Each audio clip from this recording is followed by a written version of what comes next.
In a small town where everyone knew each other, there was one man no one wanted to cross. His name was Officer Rick. He wore a badge, smiled in public, and waved at old ladies. People thought he was kind, but that was only the mask he wore. Behind the uniform was a dangerous man. Rick abused his power every chance he got. He stopped poor workers on the street for no reason. He made up charges. He shouted at people, searched them without cause, and made them feel small. If someone spoke up, he made their life worse. He would say, "No one will believe you. I'm the law here." And he was right. Because for 10 years, Rick got away with everything. He changed police reports to protect himself. He destroyed evidence. He even let real criminals go free, as long as they helped him look like a hero in front of the public. And somehow, no one stopped him. The mayor looked the other way. The chief of police called him our best officer. People were scared. They had seen what Rick could do. So they stayed quiet. Until one day, a woman named Maya walked into the police station. Maya was quiet. She wore simple clothes. She had kind eyes, but there was sadness in them. Rick looked at her and saw an easy target. He thought, just another poor woman. Easy to blame, easy to forget. That week, there had been a robbery at a local shop. The camera was broken. No proof. No clear suspect. Rick needed someone to blame. Fast. So, he picked Maya. He wrote a fake report. He said he saw her near the store. He said she acted nervous. He claimed she had stolen something before. All lies. But his words were enough. They always were. When Maya was arrested, she didn't cry. She didn't scream. She just sat there, calm, quiet. Rick walked into the room where she was held and smiled. "Bad day, huh?" he said. "You know, if you just say you did it, we can end this fast." Still, Maya didn't speak. She just looked at him. Not with fear, not with hate, but with something else. Control. It was the first time Rick felt something strange inside, like he wasn't the one in power anymore. He shook it off. She's just another scared woman. She'll break soon. But she didn't. When the court date was set, Rick felt relaxed. He had done this many times. The judge trusted him. The lawyers trusted him. He had sent many innocent people to jail before. No one had dared to fight back. Why would this woman be different? But something was different. Maya didn't hire a lawyer. She didn't beg for help. She didn't run away. She just said, "I'll see you in court." Rick laughed when he heard that. This will be fun, he thought. But what he didn't know was that Maya had a past, a history she never talked about, and a reason she came to this town in the first place. That night, Rick sat in his car, writing his next fake report. His phone buzzed. It was a message with no name. It said only one line. "The truth is coming, Officer Rick. Get ready." His heart skipped. He looked around the parking lot. Empty. Was someone watching him? He told himself it was nothing. Just a joke. But for the first time, Rick felt a chill. Back in her small apartment, Maya sat alone. She held a file in her hand. Inside were documents, old case files, names, dates, evidence. She closed the file and looked out the window. "No one else will stop him," she whispered. Her voice was soft, calm, certain. Maya didn't look like a fighter. She didn't speak much. She kept her hair tied back, wore plain clothes, and never raised her voice. But behind those quiet eyes was something strong, something powerful. Maya had a secret, one that no one in that town knew. Not even Officer Rick. Before she moved here, Maya had worked in a big city. She was a legal assistant in a courthouse, smart, skilled, and respected. Judges trusted her. Lawyers asked for her help. She had studied the law not in books, but in real courtrooms. But then, something happened. Something dark. A case came to her desk involving a police officer accused of beating a young boy. The boy was just 15. He had bruises everywhere. Maya helped gather evidence. She believed they would win. But the officer got away. Why? Because the department protected him, just like they now protected Officer Rick. After that, Maya changed. She left the city, left her job, left everything. She thought maybe in a small town, things would be better. She was wrong. Now, years later, she was facing another officer with too much power. But this time, she wouldn't stay silent. This time, she would fight. Every night, Maya sat at her small kitchen table with papers spread around her. She studied Rick's past reports, looked at names of people he had arrested. She searched for patterns, times he lied, when he planted fake evidence, and when he scared people into silence. And she found something. A name. Samuel Diaz, a teenager arrested 2 years ago for resisting arrest. Rick had said he attacked him, but the boy was only 16. Thin, quiet, no record. Maya dug deeper. She found an old photo of him after the arrest, his face bruised, his arm broken. She found his number and called. At first, Samuel didn't want to talk. He said, "I already tried. No one believed me. They told me to stay quiet or it would get worse." But Maya spoke softly. "I believe you, and I'm not going to stop." After a long silence, the boy said quietly, "Okay, I'll help." That night, Maya wrote something in her notebook. When silence is forced, truth becomes a weapon. She had stayed quiet for years, but now she was collecting voices, people Rick had hurt, people who had no power. Each one of them was a piece of a puzzle, and she was almost ready to put it all together. Meanwhile, Rick felt something was off. He wasn't getting updates on Maya's case like usual. The clerk didn't return his messages. The court secretary said the file had been moved. He stormed into the judge's office. "What's going on with the Maya case?" he demanded. The judge looked up slowly. "It's being reviewed." Rick's face tightened. "Reviewed? By who?" The judge leaned forward. "By someone who has questions, Officer Rick. Questions about your history." Rick's mouth went dry. Later that evening, Rick sat alone in his home. His phone buzzed again. Another message. No name. No number. "You're not the hunter anymore. You're the hunted." He stood up fast, looked outside. No one was there, just quiet streets and shadows. But something was changing, and he could feel it. Back in her apartment, Maya opened an old wooden box. Inside was a photo of her standing beside an older man. He wore a black judge's robe. On the back it said, "To Maya, never forget who you are." She picked up her phone and dialed. The man answered on the third ring. "Maya." His voice was deep, kind. "I need your help," she said. He paused. "Is this about Rick?" "Yes." There was silence. Then the man said, "I should have stopped him years ago. But maybe, together, we still can." By day, Officer Rick still smiled in the streets. He waved to store owners. He drank coffee with city leaders. He laughed with the chief of police. To most people, Rick looked like the perfect officer. But behind that badge, he was starting to sweat. Something felt different now. For the first time in years, people weren't avoiding him. They were watching him. The court had reopened old cases. The department asked for his reports again. One file he thought was gone was back. He tried to act normal, tried to look calm. But inside, he was angry. He punched his steering wheel one night and shouted, "Who's doing this?" He didn't know yet, but someone was working in the shadows. And that someone was Maya.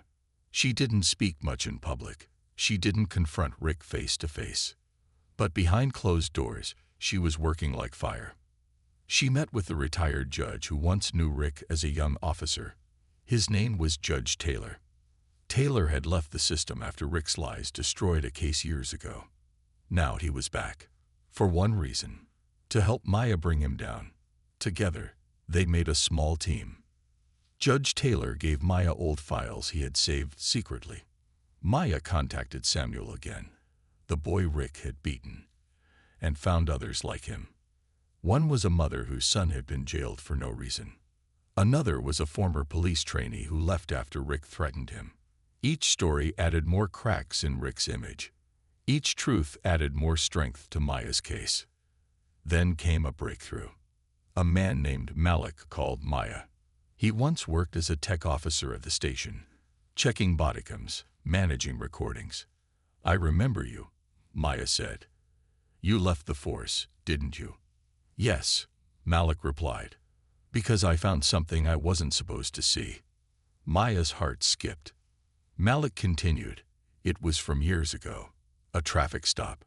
Rick pulled over a young man and said he had a weapon. But the video showed nothing." "Do you have it?" she asked. "I saved it, thought it might matter one day." Later that night, Maya watched the old footage. There was Rick, calm and smiling. But then, when the camera slipped down for a moment, you could hear him whisper, "Say anything, and I'll plant it on you." Her hands trembled. She had real proof now. Meanwhile, Rick started noticing things. A patrol car drove by his house twice in one night. He received a letter from Internal Affairs, asking him to explain old reports. His own team was turning quiet. No more jokes. No more, "You're the man." Even the chief looked at him differently. "What's going on?" Rick demanded. The chief shrugged. "Just routine checks." But Rick knew it wasn't routine. Someone was hunting him. The next morning, Rick went to the court building. He didn't knock. He just walked in. Maya was sitting there in a quiet room, reading papers. He stood in front of her. "You think you're brave," he said coldly. "You think the system will believe you over me." Maya looked up slowly. Her eyes didn't show fear, just truth. "I don't need them to believe me," she said. "I just need them to see." Rick clenched his jaw. "You don't know who you're dealing with." Maya replied, "No, you don't." Rick walked away fast, but inside, something shook. That woman, so calm, so soft-spoken, was dangerous in a way he couldn't control. Not with fear, not with threats. He knew now, she wasn't here to fight. She was here to end him. That night, Maya looked at a board filled with names, photos, and reports. She placed one final photo in the center, Officer Rick. Then she whispered, "Time to show the world what's really behind that badge." The day finally came. The courtroom was full. Some people came to watch out of curiosity. Others came because they had stories of their own. Stories of pain, silence, and fear, all because of Officer Rick. Maya walked in calmly. She wore a simple black outfit, her hair tied back. She didn't look like a fighter. But inside, she was stronger than ever. Rick entered next. He wore his uniform with pride, walking with his usual fake confidence.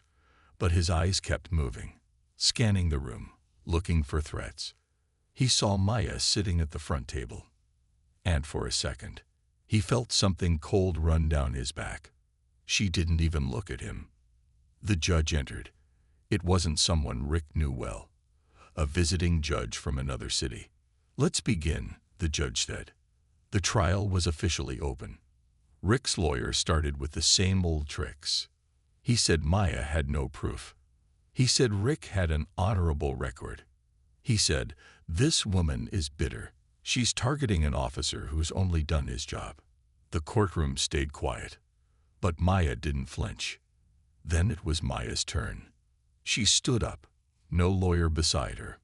Just her voice. Just her truth. "I was arrested without evidence," she said. "I was accused with no proof." She paused. "And I'm not the only one." Then she handed the judge a stack of files. "Your Honor, these are sworn statements from past victims." The judge began reading. Rick's face turned pale. But Maya wasn't done. She said, "Please allow the court to view a video provided by a former police technician." The screen lit up. The courtroom watched Rick's traffic stop from years ago. His voice played clearly. "Say anything, and I'll plant it on you." Gasps filled the room. Rick's lawyer stood up, panicked. "Objection. This isn't verified." But the judge raised a hand. "I've seen enough to allow it." Rick clenched his fists. He leaned toward his lawyer and hissed, "Shut it down. Make it go away." But his lawyer whispered back, "I can't. They're not listening to us anymore." Then Maya did something no one expected. She called a witness. A young man stood up slowly in the back. Samuel Diaz. He took the stand. He told the courtroom how Rick beat him. He showed his medical reports. He showed his scars. "I was just a kid," he said, voice shaking. He said no one would care. And for a long time, he was right. The courtroom was silent. Except Rick. He suddenly stood up and shouted, "Lies. All of it." The judge banged the gavel. "Sit down, Officer Rick." But Rick wouldn't sit. He pointed at Maya. "She planned this. She wants to ruin me." Maya stood still. She looked straight at him and said, "No, Rick. You ruined yourself." Rick was removed from the courtroom by security. And in that moment, the town finally saw what was behind the badge. Not a hero. Not a protector. Just a bully with a badge. Finally losing control. Back in her seat, Maya took a deep breath. But her hands were still tight. Because she knew this wasn't over yet. Rick wasn't the type to go down quietly. And outside that courtroom, danger was waiting. The courtroom had shaken him. Rick had always walked free. He had scared people for years. But now, for the first time, he wasn't in control. His secrets were coming out. People were speaking. The world was watching. And Rick was angry. That night, he sat alone in a dark room.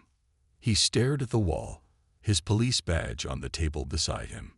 His hand trembled as he picked it up. "They're not taking this from me," he whispered. "I built this." In his mind, Maya wasn't just a woman in court. She was a threat. A fire burning down everything he had built with fear. Across town, Maya was sitting at her desk. More people were calling her now, thanking her, sharing their stories, some even crying. But Maya stayed calm.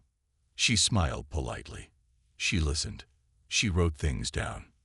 But inside, she knew danger was close. That night, as Maya got into her car, she noticed something strange. A black car parked across the street, same one as the day before. Its lights were off. The windows tinted. She turned the key. The engine started. The car didn't move. She stared at it for a long moment, then slowly drove away. But her eyes kept checking the mirror.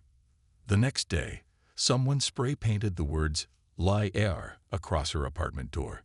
No one saw who did it. Maya cleaned it off herself, word by word, stroke by stroke, hands steady, heart focused. Later, a brick was thrown at her window. Still, she said nothing, because she knew Rick was trying to scare her, but she had lived through worse. Judge Taylor called her. "You okay?" he asked. "Yes," Maya replied. "He's losing control. Do you want police protection?" Maya smiled sadly. "From the same system that once protected him."